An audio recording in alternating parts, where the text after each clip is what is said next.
Good morning, everyone. It's Tess, and today is tip 94. I can't believe I'm this close to 100.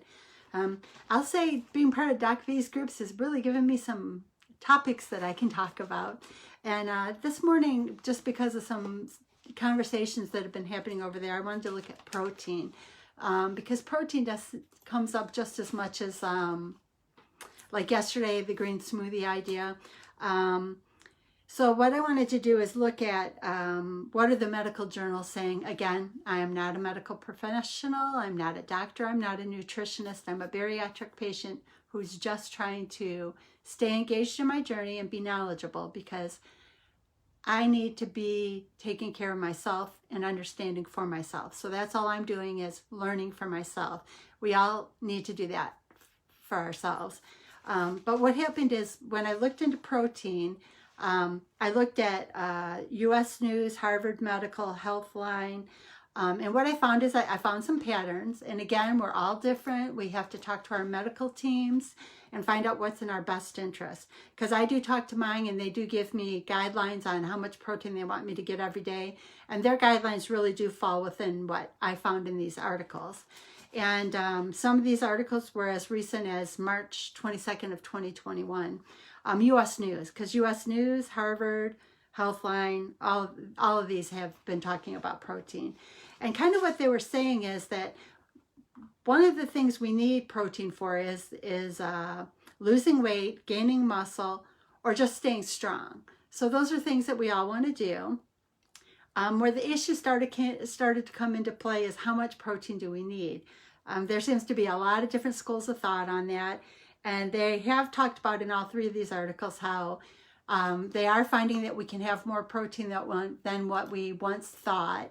But again, there's not a lot of research investigating if we go way too far over the deep end, can it cause other medical problems? Like they don't have the proof behind it yet, but for those people that go extremely excessive on protein, and that they were kind of referring to 50 grams in a meal. Can that cause kidney problems? But again, there was no, they're thinking about it, they're looking at it, but there's no definite answers yet.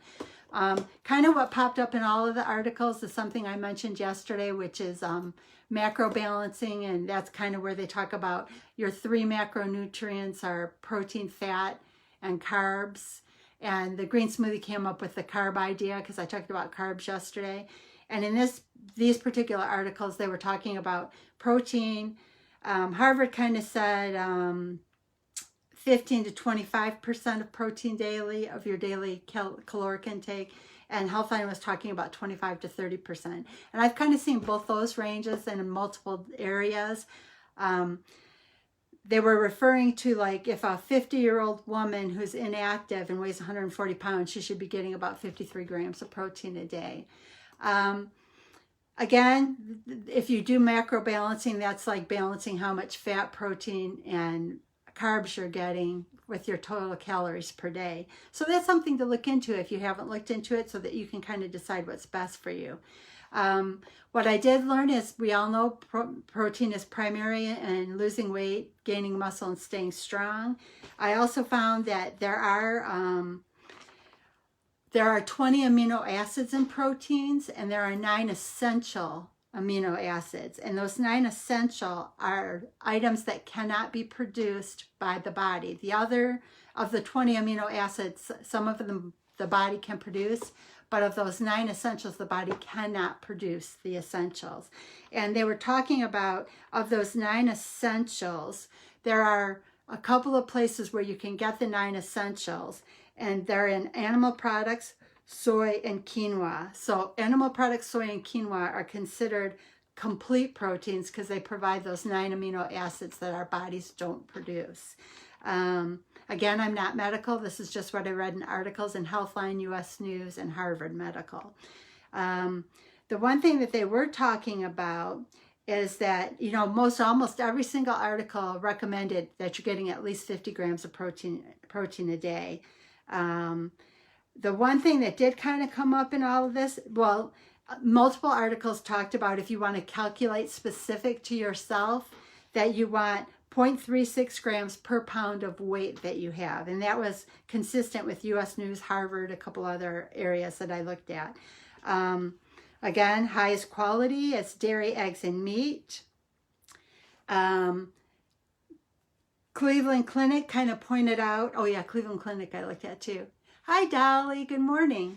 Cleveland Clinic talked about if you get really, really high in your protein consumption, it can cause indigestion, constipation, and dehydration.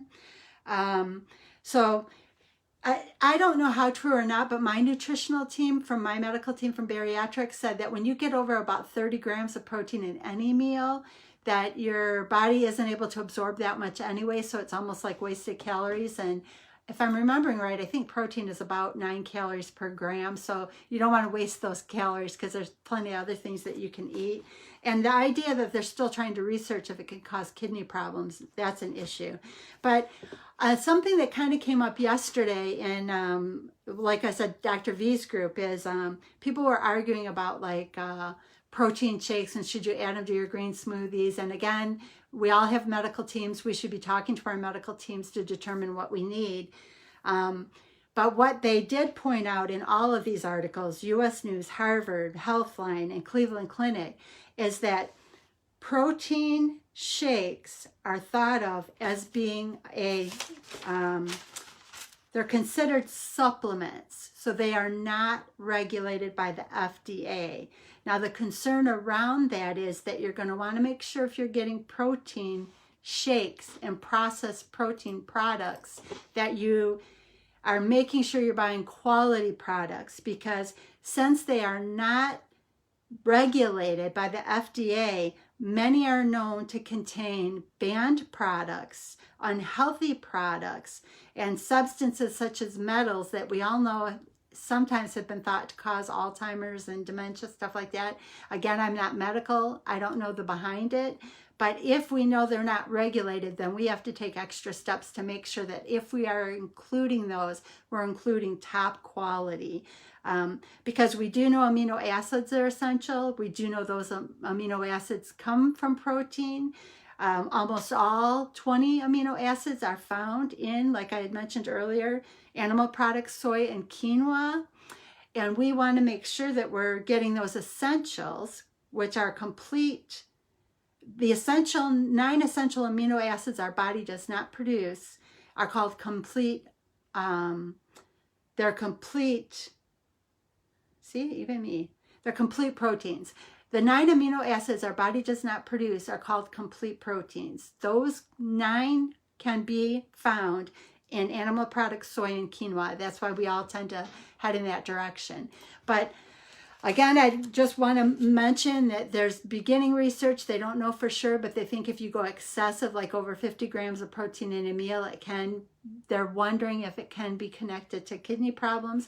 And then this idea that protein shakes are considered supplements, and this is good to know about all supplements. Supplements are not regulated, and as being unregulated, they can be full of added sugars, they can have metals, they can have substances that we don't want in our body, and they can have substances that are banned and unhealthy. So we really want to be careful with our supplements, what we're purchasing, that we are getting top quality, because supplements tend to cost a lot of money, so you want to make sure you're getting something top quality.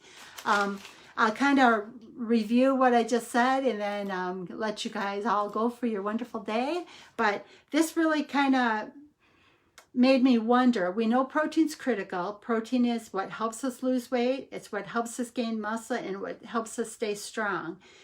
We do know that there's a lot of sources of protein out there. People are adding it to products. People are getting it in supplements. They're getting it in pre-prepared protein shakes. They're getting it in protein powders that they're adding. Some studies are talking about macro balancing. If you don't know, macros are like your fat, your protein, and your carbs.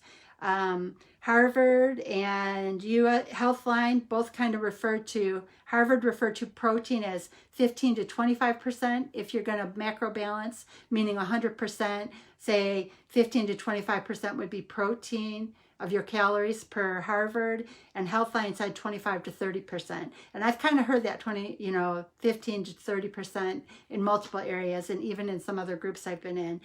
The highest quality is dairy, eggs, fish, and meat. Quinoa, that one surprised me that you can get your 9 essentials in quinoa. If you do get to a point where you're getting so much protein in a meal, my health team told me that your body can only process a certain amount of it, so it might be wasted calories. So that's something worth researching and understanding. And then this idea that protein shakes are considered supplemental, so they are not regulated by the FDA. So we always want to be our own best advocate and kind of research who you're buying these from to make sure you're not getting added sugars and substances that may be banned, because it would be awful if we're spending our hard-earned money off of something that's not helping to support these healthy lifestyles we're putting together.